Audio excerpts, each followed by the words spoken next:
Big boss హౌస్‌లో fourth week contender task అంటూ BB హౌస్‌ని పూర్తిగా బ్యాంక్‌గా మార్చేస్తాడు. ఇకపోతే ముగ్గురు కంటెండర్స్‌ని బ్యాంకర్స్‌గా మార్చేయడంతో సందీప్, శివాజీ, శోభా శెట్టిలకి ఇంప్రెస్ చేయడానికి మిగతా హౌస్‌మేట్స్ ట్రై చేస్తూ ఉంటారు.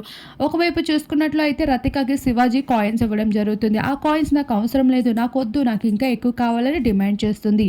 అప్పుడు శివాజీ అంటాడు, నాకు ఒక క్లారిటీ ఉంది. ఇన్ని వారాల నుండి చూస్తున్నా కాబట్టి ఎవరెవరికి ఎన్నెన్ని కాయిన్స్ ఇవ్వాలనుకుంటున్నానో అన్నే ఇస్తాను అంటూ చెప్పేసినప్పటికీ రతిక మాత్రం ఆ కాయిన్స్‌ని తీసుకోకుండా అమర్దీప్ దగ్గరికి వచ్చేస్తుంది.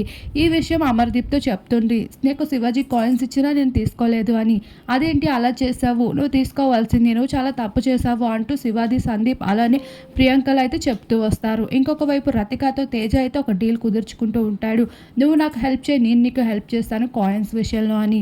రతిక మాత్రం ఏమాత్రం సమాధానం చెప్పదు. ఆల్రెడీ ప్రియాంక, అమర్దీపులతో అయితే రతిక కలిసి ఉంది కాబట్టి ఫైనల్‌గా చూసుకున్నట్లయితే తేజ, గౌతమ్, రతిక, అమర్దీప్, ప్రియాంక, పల్లవి, ప్రశాంతుల మధ్యన పోటీ జరగనుంది. వీళ్ళు ఫైనల్ వరకు చేరుకుంటారు.